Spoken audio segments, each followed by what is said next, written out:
همه چیز از کشف یک خط ناشناخته آغاز شد. خطی روی لوح‌های گلی با قدمت بیش از 5000 سال. هم دوره با نخستین تجربه‌های نوشتار در میان رو داد. 2500 سال قبل از کوروش مردمانی در همین سرزمین خط داشتن، نوشتار استفاده می‌کردن و اینقدر پیشرفته بودن که از نوشته و عدد در زندگی روزمره استفاده می‌کردن. اما سوال اینجاست، این مردمان کی بودن؟ چطور سر از جلگه جنوب غرب ایران و خوزستان درآورده بودن؟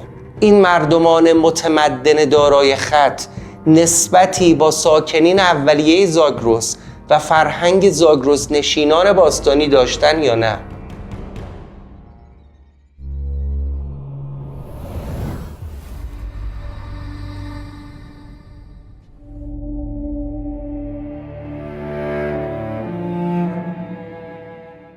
هیچ تمدنی از صفر شروع نمیکنه. این لوح‌ها، این نظم اداری، این نیاز به ثبت باید یک تجربه چند هزار ساله پشتش باشه. یعنی یک تاریخ ما قبل این تاریخی که ما بهش اشاره کردیم. حالا از کجا سرچشمه گرفته؟ جواب در یک کلمه است: زاگرس. دانشنامه ایرانیکا وقتی از دوره نوسنگی در ایران حرف میزنه، یعنی از همون دوره‌ای که انسان داشت از شکارچی و گردآورنده تبدیل میشد به کشاورز، اشاره میکنه به مناطقی در حاشیه رشته کوه زاگرس. محوطه‌هایی مثل علیکش، دهلوران از مهمترین مناطق اون دوره بودن. جاهایی که فازهای تغییر زندگی انسان خودش رو قبل از همه جا نشون داد. یعنی هزاران سال قبل از این که اون لوح‌ها در شوش نوشته بشه، کسانی در همین زاگرس داشتن یاد میگرفتن که چطور جامعه بسازن.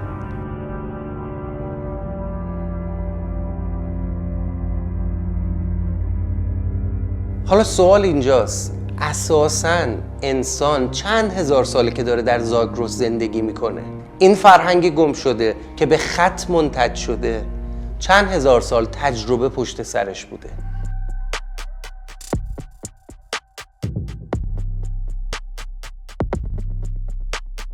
باورتون نمیشه قدمت زندگی در زاگرس برمیگرده به روزگاری که حتی گونه ما، یعنی انسان‌های هوشمند، هنوز به شکل امروز پدیدار نشده بودن. در سال 1951 یک پژوهشگر وارد غاری در شمال عراق نزدیکی مرز ایران میشه، در دامنه زاگرس، به اسم شانیدر.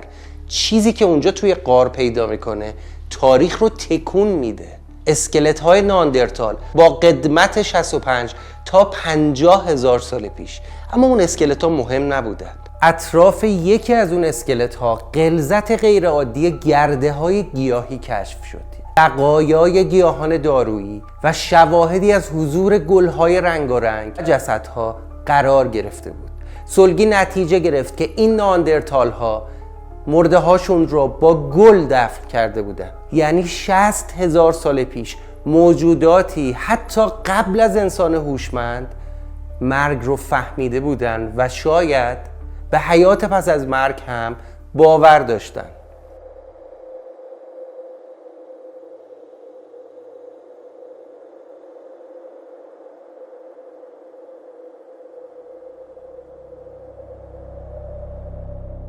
در ایران، در غار بیستون، در غار وارواسی و در غار یافته، محوطه هایی که ایرانیکا در بخش پارین سنگی ازشون نام میبره، لایه های ضخیم از هزاران سال حضور انسان کشف شده. خاکستر آتش، ابزار سنگی، استخوان های شکار. این یعنی زاگرس برای مردمان قبل از تاریخ فقط یک گذرگاه نبوده. اما سوال اینجاست، چی شد که انسان ساکن در زاگرس یا زاگرس نشینان باستانی از این خونه های سنگی یعنی غارها بیرون اومدن و این فکر به سرشون زد که خونه بسازن؟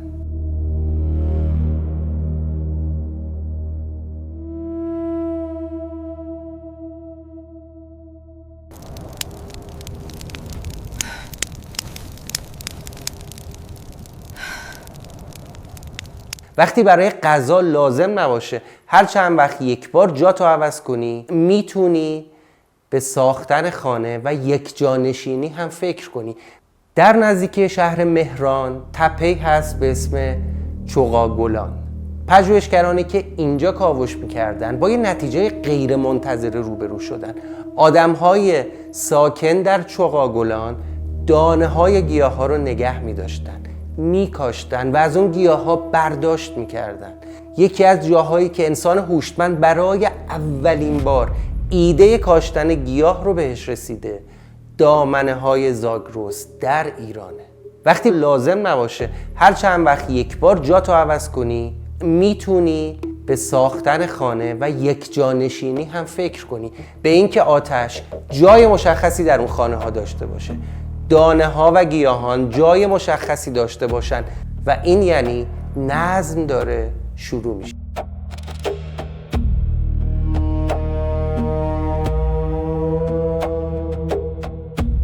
آیا همین الگو رو ما در جاهای دیگه زاگرس هم پیدا کردیم؟ بله، اما قبل از اینکه بریم سراغ جاهای دیگه یادت باشه حتما پلیلیست رازهای ممنوعه ایران باستان رو در کانال ساعت صفر تماشا کن.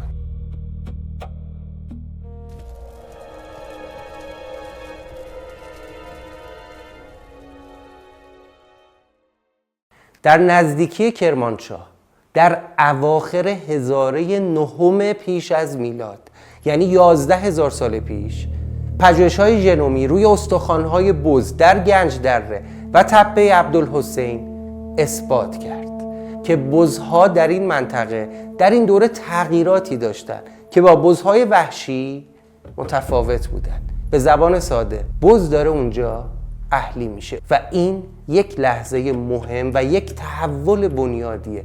وقتی بز اهلی بشه باید نگهداری بشه. وقتی قرار بز نگهداری کنید باید بتونید اونها رو بشمرید و وقتی شمردن مسئله میشه عدد وارد ذهن شما میشه، متوجه میشید کم کم چه اتفاقی داره میفته. تا یه جایی حافظه آدم ها یاری میکنه، اما وقتی جامعه بزرگتر میشه، وقتی معامله ها پیچیده تر میشه، شما نیاز به زبان، نیاز به خط و ریاضی پیدا میکنید. پس اون خطوط کشف نشده ای که در شهر شوش پیدا شد و قدمت 5200 ساله داره، یک دنیا تجربه و فرهنگ و تمدن پشتشه.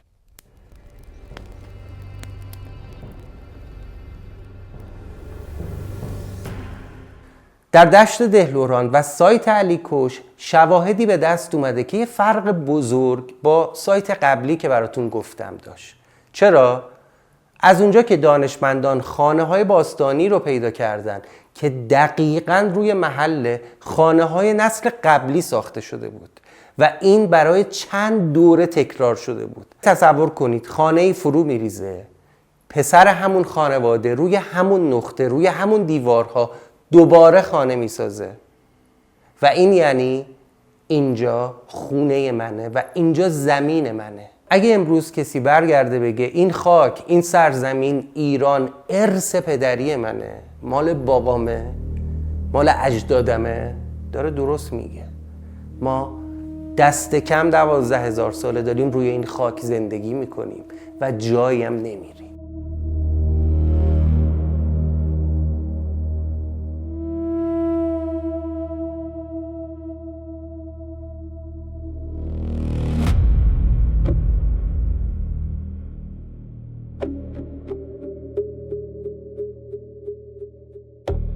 اما ماجرای زاگرس نشینان از این هم جالب تره، چرا که شواهد و یافته های مربوط به 11,400 سال پیش در جایی به اسم تپه آسیاب در زاگرس مرکزی پژوهشگران رو شگفت زده کرد. چرا که بقایای بسیار زیادی از استخوان‌ها متعلق به گرازهای وحشی یک جا کشف شد.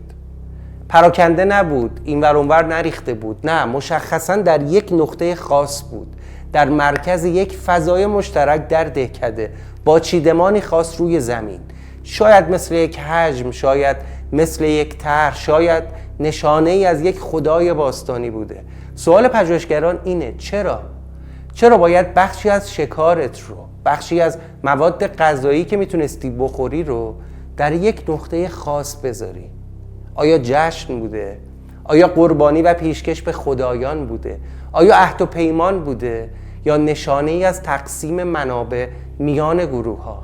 اینجا جامعه تبدیل شده بوده به یک مای بزرگ. به جایی رسیده بود که تقسیم کار معنی داشت. جایی رسیده بود که آیین معنی پیدا می کرد. و جایی که نظم و آیین هست، اقتصادم هست و اقتصاد باید شمرده بشه. و برای شمردن شما به ریاضیات و خط احتیاج دارید.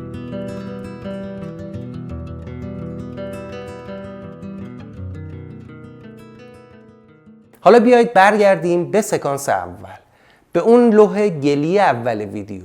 نشانه هایی از 5200 سال پیش روی گل. حالا میدونیم که پشت این خط چه داستانی نهفته است.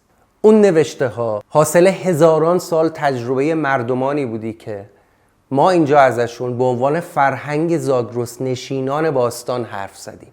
تجربه‌ای که از غار شروع شد، به دهکده رسید، به کشاورزی و دام رسید، آیین و باور ساخت، نظم اجتماعی رو متولد کرد و جامعه رو وارد مرحله پیچیده تری کرد. وقتی غذا، خانه، کشاورزی، دام و آیین و بعدها رئیس قبیله، حاکم و شاه از دل یک فرهنگ متولد بشه، نیاز روزانه مردم میره به سمت ثبت، ضبط و نوشتن. امکان داره این سوال تو ذهنتون مطرح بشه که چرا فقط در شوش این نوشته ها کشف شده؟ باید بهتون بگم که اصلا اینطوری نیست. از بین 1700 بیش از 1700 لوحه‌ای که به خط نیاایلامی کشف شده، 300 تا 400 موردش هزاران کیلومتر دورتر از شوش به دست اومده. در سکانس بعدی به جاهای باور نکردنی که این خط نیاایلامی از اونها کشف شده اشاره میکنم، ولی قبلش ازتون میخوام اگه این ویدیو رو دوست دارید هایپش رو بزنید.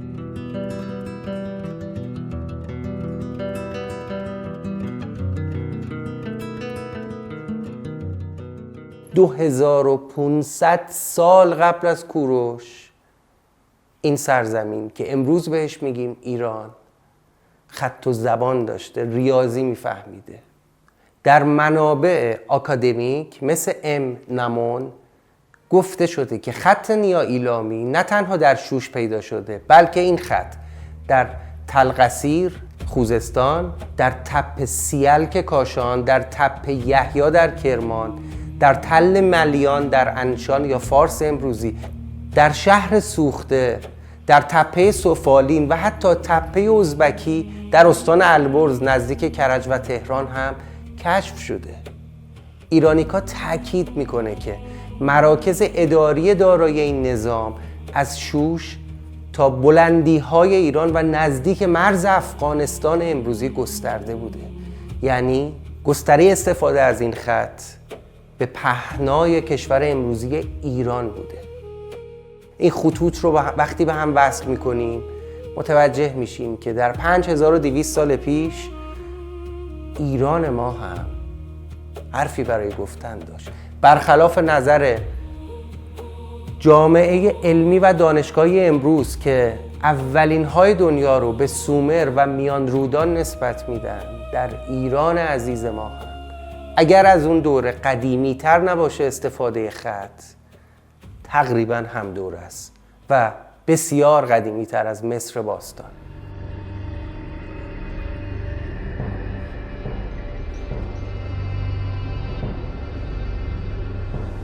احتمالاً بازم براتون یه سوال پیش میاد و اونم اینه که امین تو داری از یه تمدن بزرگ صحبت میکنی، شواهد باستانشناسی داریم، گستره جغرافیایی وسیعی داشته، ولی فقط داری استناد میکنی به چند تا لوح با حالا یک خط ناشناخته یا کمتر ترجمه شده.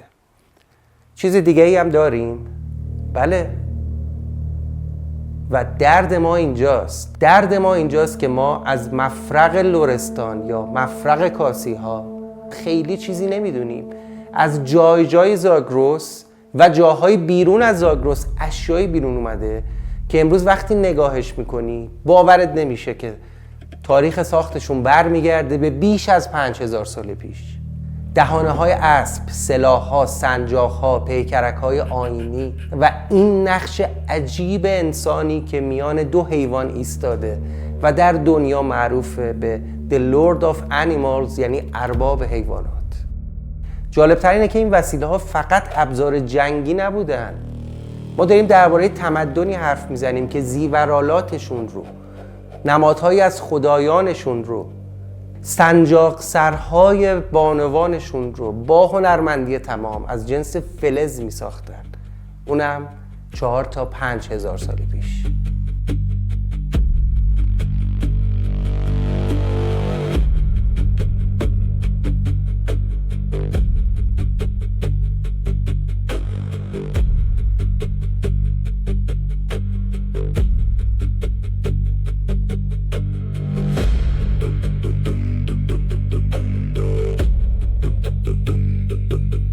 هموطن عزیزم که در جای جای رشته کوه زاگرس داری زندگی میکنی، بدون که پشت سرت یک تاریخ 7000 سال است.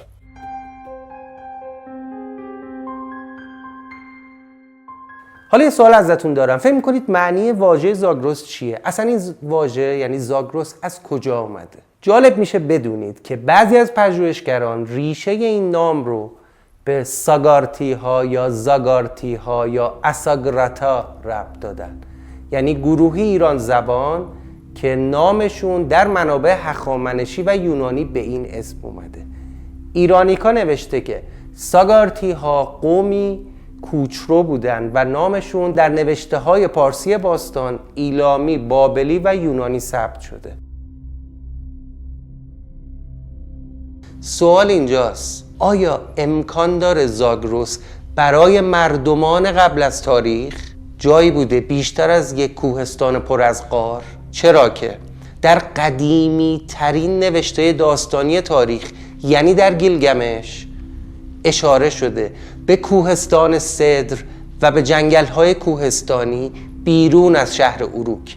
پژوهشگران امروز معتقدند بخشی از این جنگل‌های کوهستانی مربوط بوده به زاگرس. اما از اون عجیب‌تر، تا حالا به شباهت واژه زاگرس با ازگارد توجه کردید؟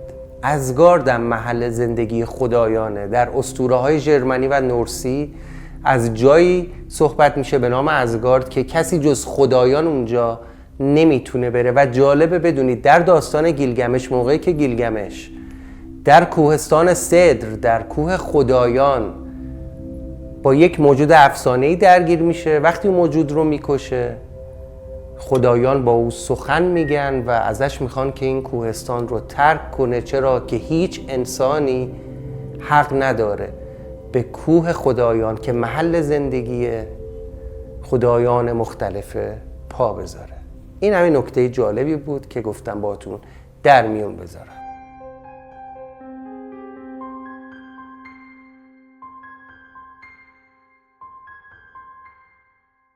این خط هنوز رمزگشایی نشده و هنوز امکان خواندن کاملش وجود نداره. البته پژوهشگران در دهه‌های مختلف تلاش‌های خودشون رو کردن. فکر می‌کنید این نوشته‌ها درباره چی بودن؟ نام پادشاهان، فرمان‌های یک شاه، متون مقدس، قصه خدایان؟ نه.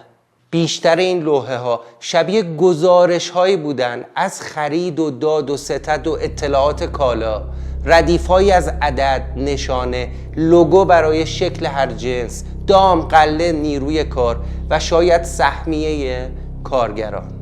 ممکنه بپرسید خب امین متین که چی؟ مگه این چه چیز عجیب غریبیه؟ دوست عزیزم، شگفتی اینجاست که ما داریم درباره مردمانی در 5200 سال پیش حرف میزنیم که برای کارهای روزانه‌شون از خط و سند استفاده میکردن.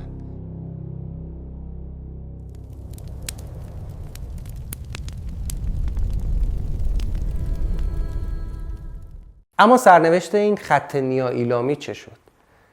بر طبق شواهد و پژوهش‌های باستانشناسی این خط به مدت چند صد سال استفاده می شده تا اینکه در یک وقفه‌ای از این خط دیگه استفاده نمی شده و خط جدیدتری مورد استفاده مردمان در شوش، دشت شوشان و ایلام قرار می گرفته که امروز اون خط معروف به ایلامی خطی. من تصاویر و تفاوت‌های این دوتا خط رو الان بهتون نشون میدم تا متوجه بشید.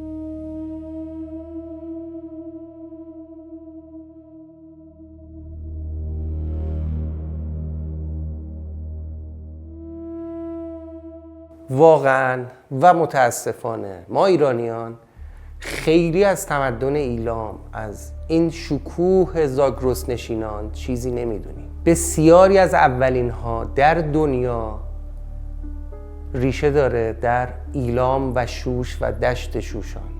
میدونستید اولین شهر ممنوعه خدایان در ایلام باستان بوده؟ میدونستید اولین قومی که در ایران کانال کشی کردن و تونستن آب رو با مهندسی از رودخانه به سرزمین های مرتفع محل زندگیشون برسونن ایلامیا بودن؟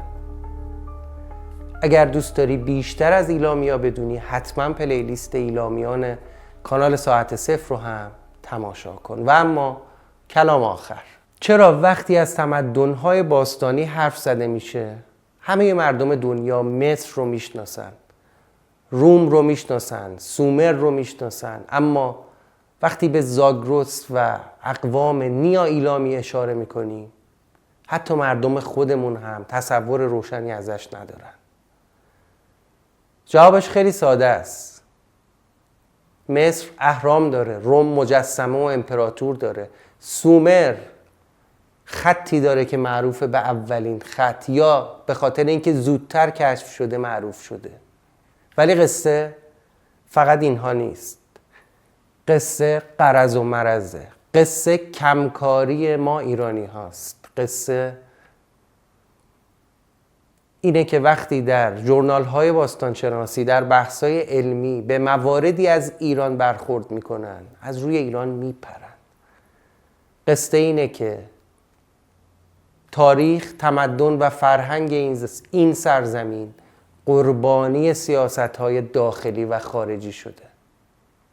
قصه اینه که این سرزمین با قدمت حداقل 7 تا 8 هزار سالش خاریه در چشم بعضی‌ها. قصه اینه که اگر زمانی در دل جزیره‌ای مثل خارک در خلیج فارس کتیبه هخامنشی پیدا بشه، عده‌ای پول خرج میکنن تا اون کتیبه از بین بره.